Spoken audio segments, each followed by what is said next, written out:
Alors, on y va. Ostruy, 29. Est-ce que vous êtes d'accord?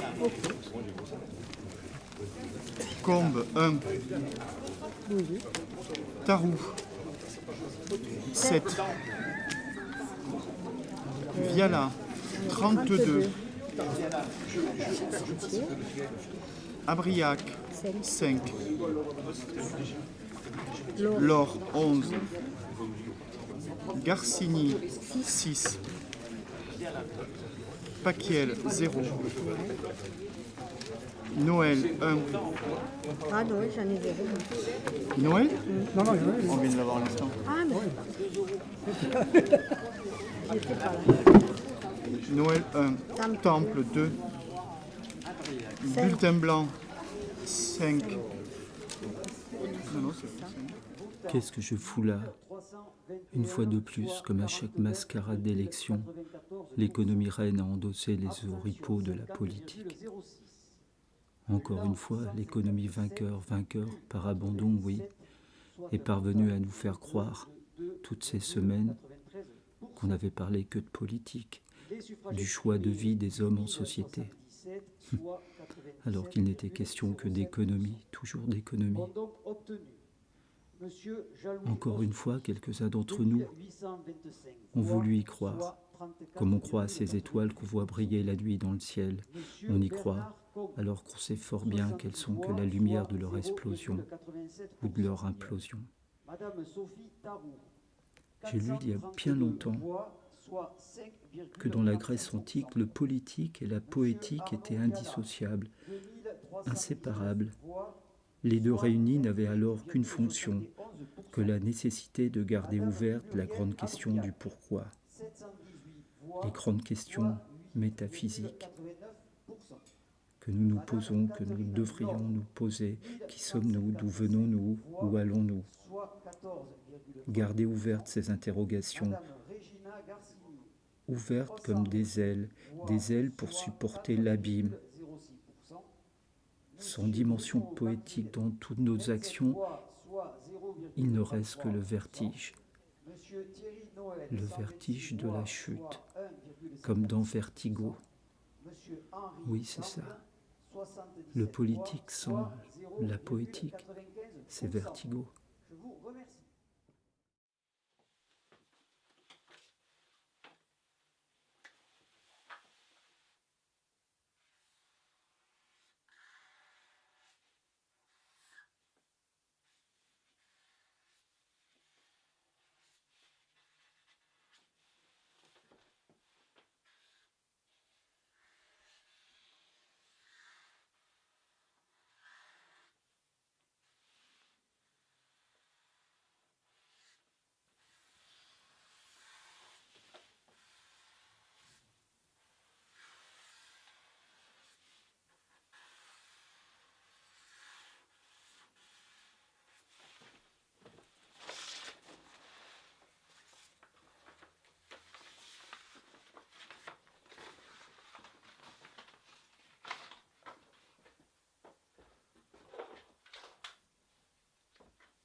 Pourquoi?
Qu'est-ce que... Voilà, lis. Voilà. Bonjour. Bonjour. Lis, vas-y. Voilà. Un peu de lecture pendant les vacances. Vas-y, on t'écoute. Moi, je sais pas lire. J'espère que c'est bien écrit, hein, comme ton instituteur a écrit. Ah, à partir de là. Voilà. Là, décroissance, voilà, ben, tu commences bien, alors voilà.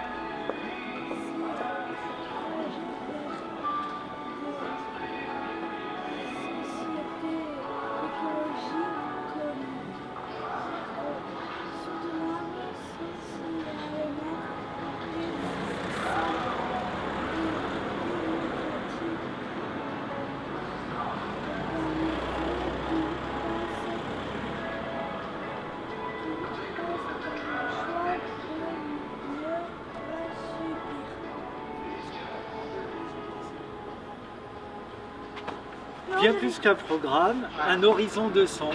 Et c'est signé le Père Noël, parce que je suis le vrai Père Noël. C'est mon nom, tu vois, je m'appelle Noël. Bonne journée.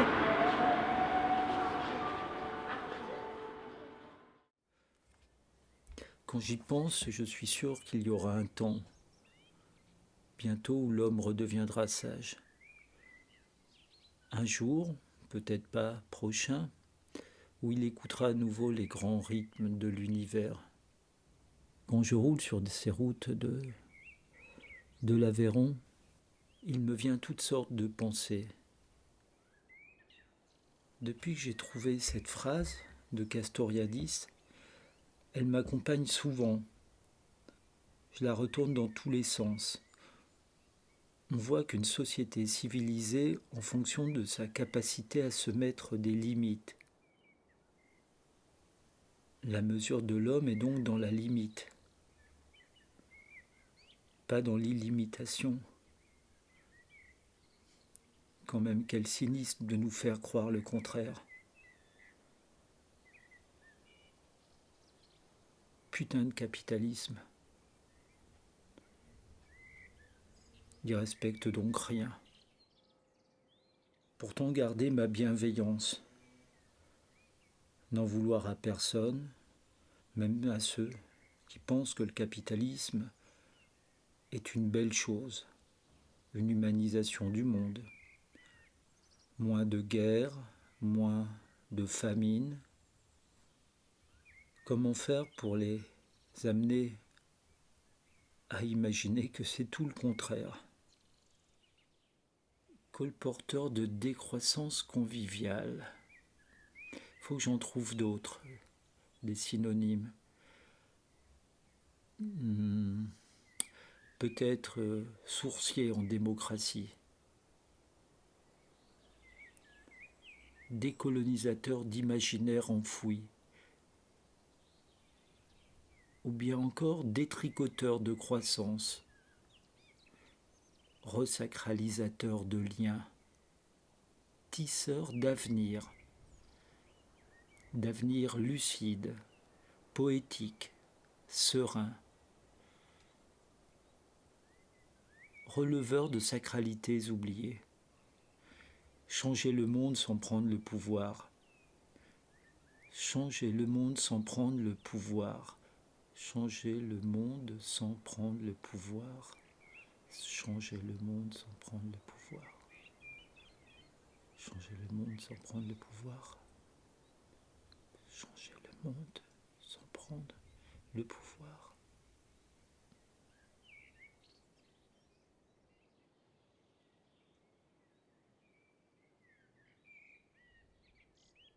Je mets mes panneaux sur un poteau, juste à l'entrée du marché, un peu comme voilà celui qui va au café, il met ses effets à côté de sa table. Ouais, mais ça me permet d'avoir mes panneaux visibles totalement à l'entrée du marché, quoi. Donc je vois pas un patron de café me dire ouais, mais ici c'est pas un stand de propagande, mais aussi j'impose les choses. je l'ai fait. Et voilà, donc c'est très bien d'être à l'entrée du marché, comme ça, les gens s'arrêtent, lisent.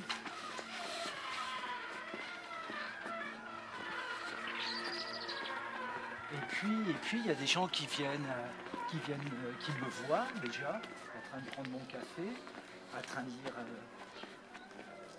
retranscrire des notes, avec ma valise qui est sur la table, en évidence, qui intrigue. Ça, c'est une accroche fameuse.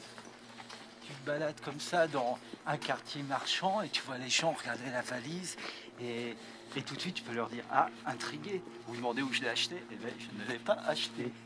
Et vous demandez qu'est-ce qu'il y a dedans, je vous l'explique si vous voulez. Et puis... Bon. Alors, ma supercar.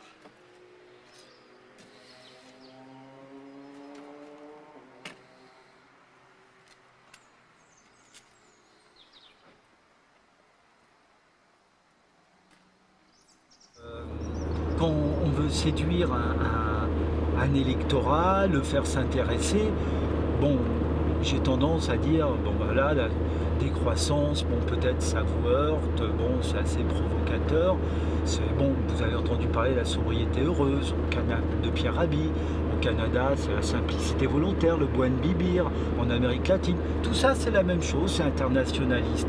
Bon, mais je ne crois pas réellement que la sobriété heureuse de Pierre Rabhi soit la même chose que la décroissance. Pierre Rabhi, il est pertinent dans son domaine et on devrait l'interviewer dans son domaine, qui est les cultures en milieu aride, pauvres en eau. Et justement, si on l'interviewait que dans son domaine de compétences, on en arriverait forcément à son beau parcours quand il allait en Haute-Volta se réapproprier les populations, les modes de culture économes en eau, qu'évidemment il possédait avant qu'on soit arrivé en Afrique. Ils ne nous avaient pas attendu, ils n'avaient pas attendu Pierre Rabhi. Et là on se dirait, mais la Haute-Volta, c'est quoi ça? Bah, c'est le Burkina Faso. Ah ouais, bah ouais, c'est Thomas Sankara qui, quand il a pris le pouvoir, a mis en place ce que prônait Pierre Rabhi, entre autres, et a appelé la Haute-Volta le pays des hommes intègres, et s'est fait assassiner 4 ans après parce qu'il déplaisait à nos gouvernements. Alors, et Pierre Rabhi l'intérêt de Pierre Rabhi devrait naturellement faire s'intéresser à l'histoire de la Haute-Volta, du Burkina Faso, de Thomas Sankara et de nos pratiques coloniales qui perdurent. Rien n'arrête, quoi. Ouais. Et puis là, ça se réchauffe d'un seul coup, un petit rayon de soleil, alors là, c'est bon. Tu t'en vas, Patrice?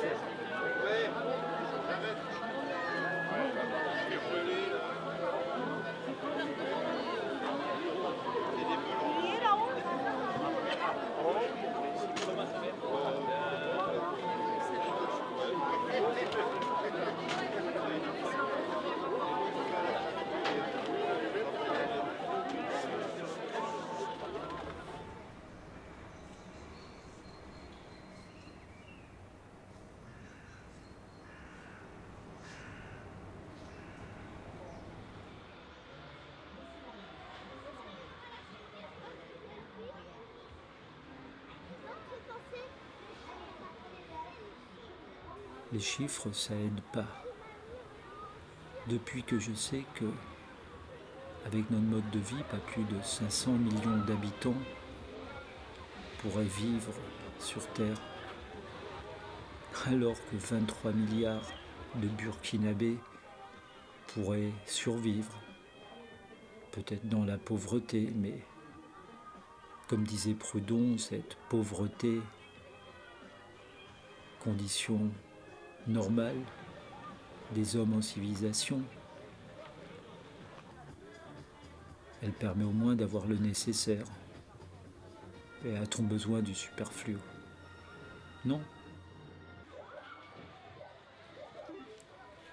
On peut dire que l'économie de marché est sortie de son lit.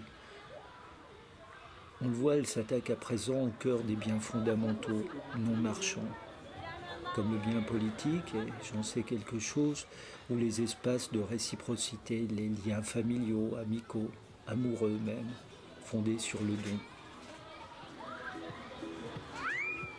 Je pense à présent que l'économie de marché n'épargnera rien.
Le Pen.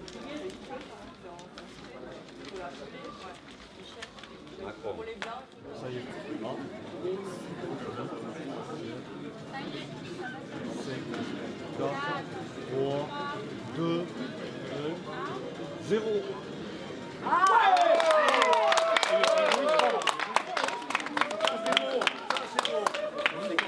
Ça c'est beau, oui. Ça c'est beau, ça c'est beau, ça c'est du beau. Ça c'est du beau, impeccable. Macron, super. 65 et demi. On m'avait dit 61, 63 et demi, c'est super 65 et demi. 65 et demi, Macron.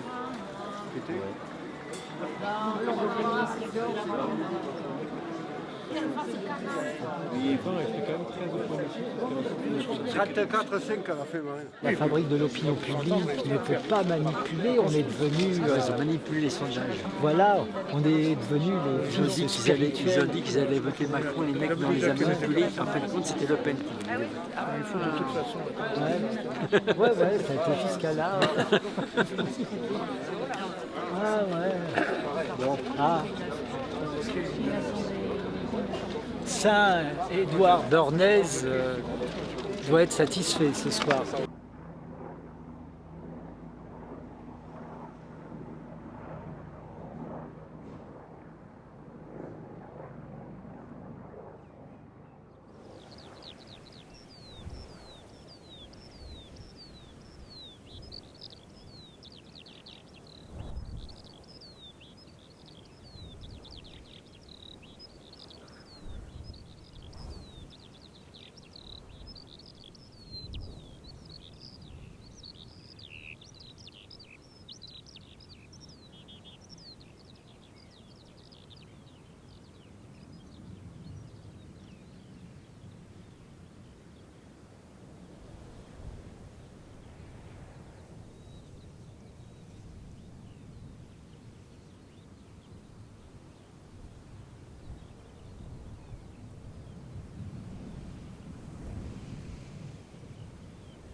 en voyant de près ce qu'on a fait de la chose politique, je m'aperçois que le mensonge est souvent plus plausible, plus tentant pour la raison que la réalité. Le mensonge possède évidemment le grand avantage de savoir d'avance ce que le public souhaite entendre, s'attend à entendre. Sa version a été préparée, bien préparée à son attention. Pour ma part, je préfère improviser. Mais c'est vrai que la réalité est souvent dure à entendre,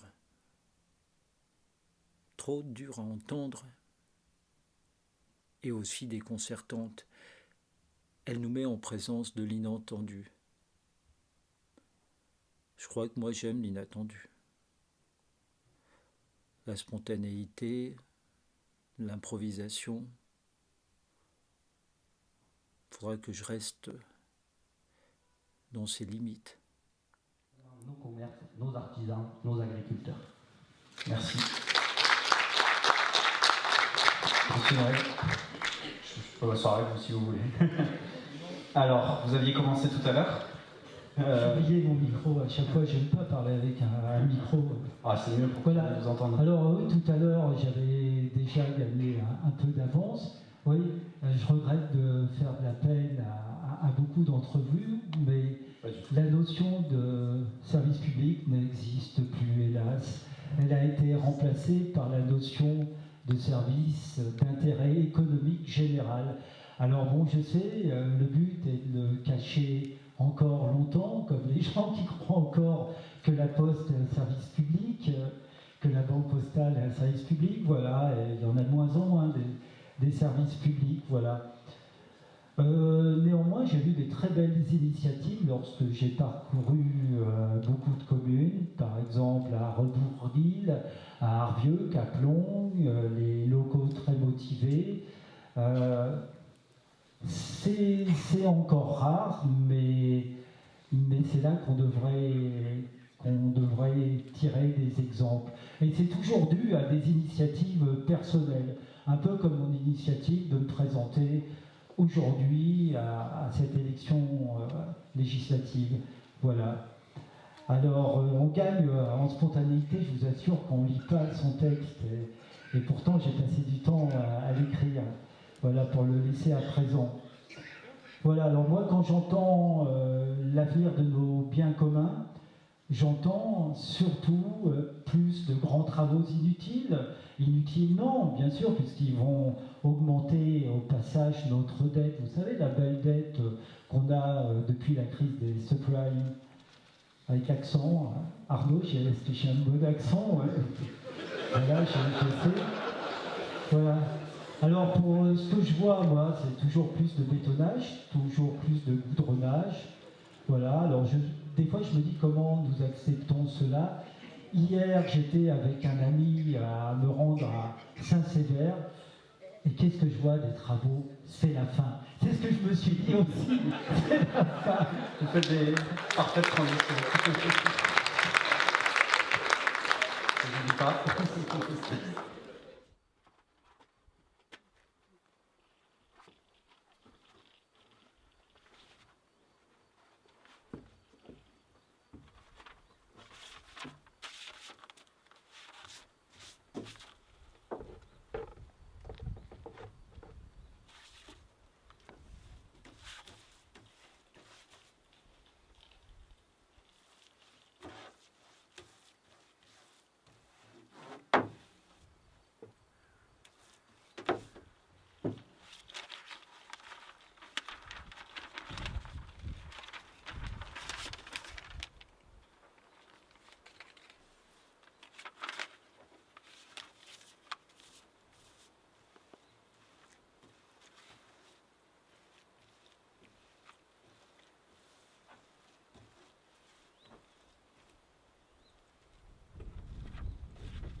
Avant, ici, il y avait une petite route de campagne.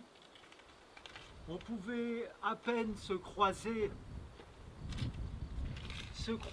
à deux voitures. C'est vrai, c'était un peu juste.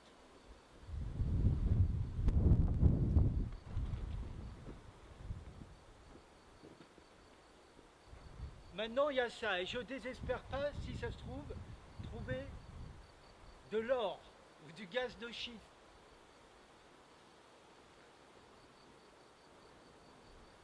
Ça cache peut-être quelque chose, des travaux comme ça.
Je me pose souvent la question si la mondialisation, comme on l'appelle, la globalisation, est le destin du monde.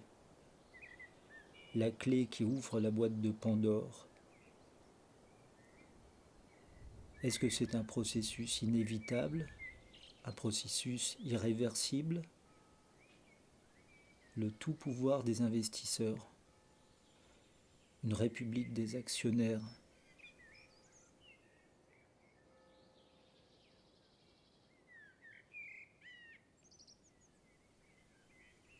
Je préfère penser qu'il est encore trop tôt pour dire qu'il est déjà peut-être trop tard. Et surtout, je dois avoir une tendresse renouvelée à chacun de mes actes. Une pensée bienveillante pour mon prochain.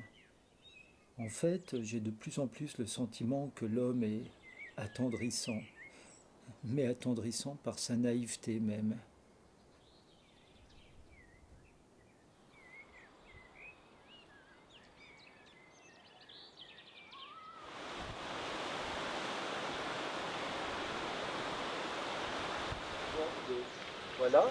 Voilà, sans dépasser les bords. Et après, je mets l'affiche. C'est beaucoup plus joli, tu vois, de mettre... Voilà, bien. Voilà. Ah ouais, t'en as encore. Ça va être joli, là, avec le feuillage au-dessus. Voilà. Voilà. Hop là, super. Moi, j'aime bien aider les gens. Ben, je vois ça. Je donne un coup pour être sûr que ça colle bien. C'est-à-dire, c'est vous qui avez collé ça là? Voilà. Vous êtes plusieurs. On va mettre une petite verte de la colle. Moi, je mets de la... Toi, tu mets de la colle au milieu. Et toi, tu mets la fiche. T'en mets bien, tu vois. Comme on dit, tu graisses. Tu vois. Tu bats du jaune. Voilà. On va essayer de la mettre Bouge pas. de ne pas déborder sur les autres. Mais je pense qu'on a... Vous pouvez me mettre Oui, des bien feuilles. sûr. Voilà. Ah, je vais lire. Bien, bien, super. J'ai un canard et une Super, super. Ça, c'est du beau travail. Attends, juste... Hop, là. Parfait, parfait. Sors. Lâche. Je mets de la colle un peu. Là. Bien, bien. Ça, c'est un travail de pro. D'en mettre en dessous, voilà. Là. Mets-en là. Oui, sur le bord, comme ça. Voilà, Un peu sur la fiche là. voilà. À mon avis, ça doit pas être la première fois qu'ils sont en pleine gravillon. Ah ben non, non, non, non, non, oui, des fois ça tombe comme ça. Ben, c'est un beau panneau, hein. Merci les enfants, là vous m'avez fait le plus beau panneau. C'est bien équilibré, c'est quand même plus joli que les... Regarde les autres Oh, il y candidats, a mes soeurs qui arrivent. ils ont collé vite fait. Abi!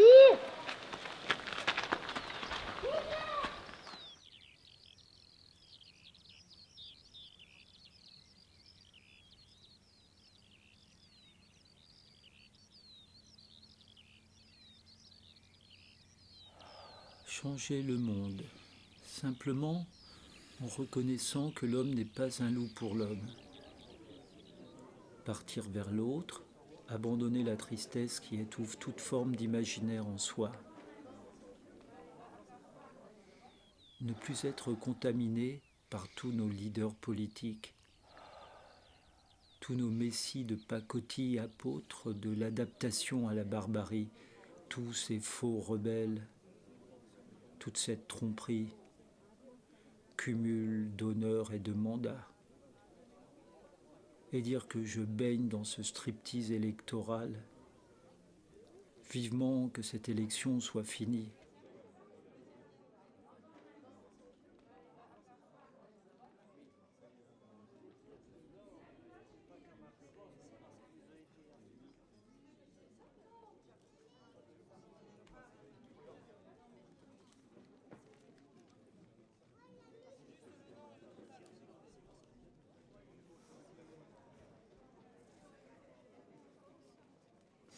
À quand l'ubérisation de la démocratie ?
Être un grain de sable dans la société, dans cette société bien huilée. Je pense que seuls ceux qui sont assez fous pour penser qu'ils pourront changer le monde y parviendront. Voilà, c'est ça, raconter le monde pour pouvoir le changer.